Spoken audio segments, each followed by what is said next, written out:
So have a look at this P&L behind me.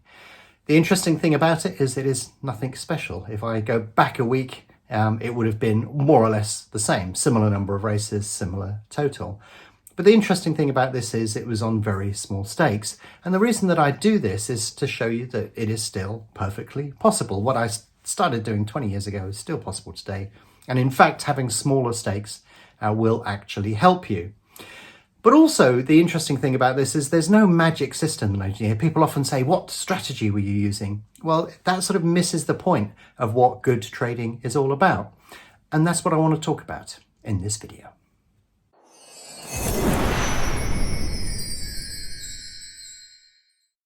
So what do you think the average stake size that I used on this particular set of results was? I'd be interested to get your opinion on it, because it's probably smaller than you would imagine. Maybe leave a comment before you reach the end of the video and see what other people think as well. But the reason for doing this, and the reason for restricting how much money I could use, was just to show you what you can achieve even with relatively small amounts of money. And when we talk about average stake size, what we're talking about is, on each individual trade, because I may put more than one trade through a market. For example, if I'm scalping, I may actually go into the market and put multiple trades in at the same time. So you'll always need a bank above that. But, necessarily I've restricted my stake size on this in order to be able to reduce this bank that I used and show that even now, 20 years after I first started doing this, the same sort of principles are still in place. But the interesting thing as well is the way that I did this, because there's some key things that run through the trading that I do that allow me to be able to produce results like this. So let's talk a little bit about that sort of methodology and the process and the thinking that you should bring when you're attempting to do the same. So we're going to be looking at three key areas here that it will form your general approach to the markets. And I'll give you my perspective on the things that you need to do and why they're so important. And I often get the feeling that people think that there's some general strategy that if only they knew, they could, make enormous amounts of money very easily. And that approach is wrong. So just trying a strategy and deploying it in the markets generally doesn't work, because each market has its own different characteristics. So for example, in football, you could have a low scoring match or a high scoring match, and they would, how you would profit from that would be radically different in those two individual markets. But also when we're looking at racing, you've got many different types of markets with different characteristics. And when I produce videos, what I'm trying to do is to say to you, look, this is this type of market, and this is what you would generally do in that particular market. And I'm pretty sure I produced a video on every single strategy and tactic in every single market in my time. I'm pretty sure that I've done that. But when you approach the markets, your approach should be to say, okay, let's have a look at this market. What do we think it's going to do? And therefore, what is the best strategy to put into it? So your role as a trader, every market has a strategy, every strategy a market. Your role is to match those two together. So using one strategy right across the card is going to be very hard to do, because all the markets act slightly differently. And therefore, you need to identify that and act upon it.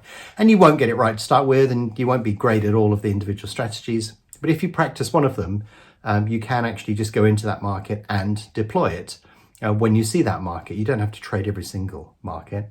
But ultimately, you want to get yourself to the stage where you have a solution to most of the problems that you see. But also, people mix up strategies and tactics, because the way that you do things can actually be very beneficial to you as well. Because lots of people say, this doesn't work, that doesn't work, or whatever. But if you've got, when I use BetAngel, I'm using all of the features that we talk about to deploy stuff into the market in the most effective and efficient manner. And that gives me an edge over people that are attempting to do the same thing, but don't have access to those tools. So yeah, you do have strategies. There isn't a one-fits-all strategy. You also need to focus on the actual execution of the trade itself. But the first area is strategies and tactics. And the most important thing to know is that there isn't a one-fits-all strategy. When you look up and down that P&L, they were all achieved in a slightly different way. So the sort of second pillar that you need to focus on when you're trading is trying to get a positive expectancy. And what we mean by that is you want to win more than you lose, which is pretty obvious really. But when you're trading, it takes a slightly different form. It's not, as straightforward as that, because you need to know how often do you lose, how much do you lose when you do lose? And that will tell you what you need to do in order to make a positive expectancy, because on the other side of the equation, you've got how much do you win and how much do you win when you win. And when you analyze those things, you'll be able to say, well, I am winning quite a few trades, but actually I'm making some horrendous mistakes when I'm making some losses. So if I can just trim those back a bit, then that will balance the thing out and I will make money overall. And when you look at the P&L, what you'll notice is that it's, I've got positives and minuses, and, I win sometimes, and sometimes, I seem to win a little bit more, and sometimes I lose a little bit more. But by the end of the sequence, I'm always up. And all I'm doing is turning up, looking at the market, doing the best or what I think is the right trade in that market. And then by the end of that sequence, I've closed the trade for a profit or a loss. And then I instantly forget that and move on to the next market. And I'm just churning through that constantly all of the time. So by the end of the day, I could be up or I could be down. Hopefully I'm up, but it's not impossible that I will be down because of circumstances. But by the end of the week, I should certainly be up. And then by the end of the month, I will definitely be up. And, when you're starting out, it may be a little bit different for you. It may not be so consistent because you're still trying to find your way through the markets. But ultimately, that's what you're trying to do. You're trying to adjust those little factors to tip yourself positive so that you can actually make a profit at the end of that sequence, not on each individual race. You don't know what's going to happen on each individual race, and you can't necessarily legislate or account for that. But you can do little things as well, such as, if you go into a market and you haven't got a clue what is going on or what you think the market will do, then just don't trade it. That will immediately improve your losses straight away because you're not guessing. You're saying, I don't know, and then you're skipping on to the next race. But, you may see a market that is almost perfect, which is a 10 out of 10, in which case you use the maximum stake that you feel comfortable with. But most of them will be somewhere in between. And that's what you tend to see when you look at the P&L, is it's a mixture of positives and minuses. But I've got a positive expectancy, and I know if I trade well on each individual market, I should be up at the end of that particular day.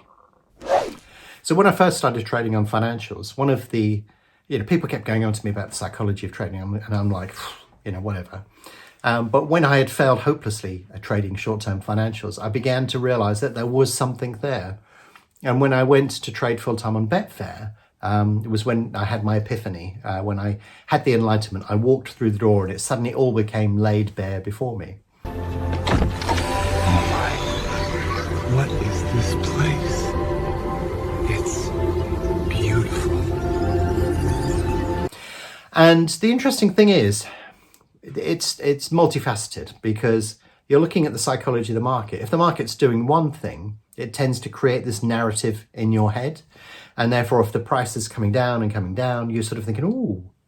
But in reality, what you should be doing is thinking about what people are thinking about. So the price is coming down, you're sort of thinking, I wonder if people are going to get out here. I wonder if we're going to see a rebound. I wonder if it's going to go in this direction. And you're constantly thinking ahead of what's going on within the market. And I'm only a few seconds ahead of where the market is at any one time.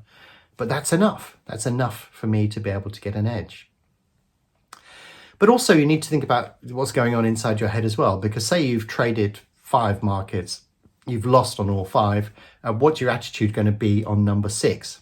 In reality, it should be exactly the same as it was on that first trade. There should be no difference between the two. But I guarantee you, especially if you're new to trading, you will have changed your mindset by the time you've reached that particular point.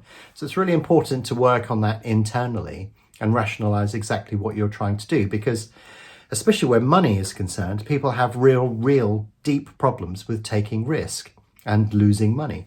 But your role as a trader is to actually do that. You have to say, well, this is what I think is going to happen. Can't be sure, but I think I've got most of the things in place for that to occur. Off we go. And then the market comes around, slaps you in the face, and you sort of think, well, okay, that didn't work out. At that point, you need to go, okay, next market. And that's how I trade, because I've forgotten everything that just happened within a few moments, and I'm on to looking for the next opportunity, because sometimes you just can't control that.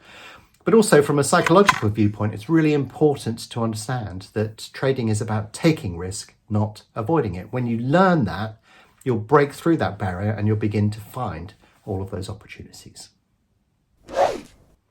So when you look at this P&L, you'll see exactly what I've been talking about here, which is there's a mixture of positives and negatives. and they all just sort of balance each other out over a period of time. There's nothing, I don't have some incredible strategy, which if only you knew, you would suddenly become instantly profitable. It's not one universal thing that I'm doing.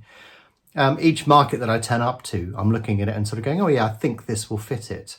And off I go. And, sometimes it works, sometimes it won't. But I know if I do the right thing, I will end up on the correct side of that.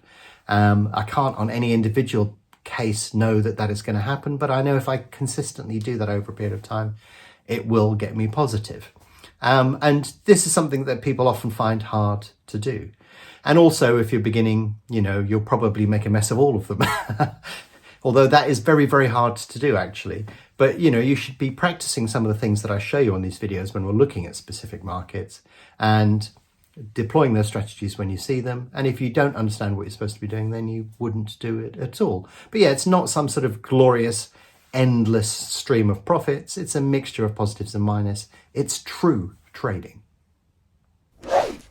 So the remarkable thing about the P&L that I showed you is that it was produced with a pretty small bank. And in fact, the average stake that I used was also pretty small. It averaged out at about £50. And of course, I'm saying here average stake because I've already said to you that you should vary it. If we're on a market where we're expecting a lot of movement, you probably have to put more money through that in terms of stake-wise because it'll be at a shorter price and you need a decent move in order to be able to yield something out of that.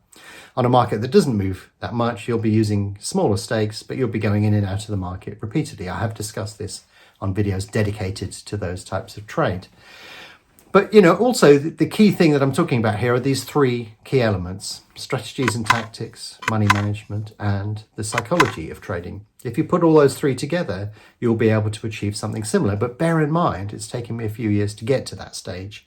But if you work on all of those three things, you can start moving in that direction. And it's important to note that when you look at that P&L, it wasn't created by one system that if only you knew the exact system and when to deploy it, would you make money. It was just doing correct trading, going into the market, trying to look for opportunities, trying to do the best that I can, closing that position and then moving on to the next market, and just relying that pushing all of those buttons in the right sequence would roughly push me over into a positive expectancy at the end of that particular sequence. And that's more or less how I've traded over the last 20 plus years.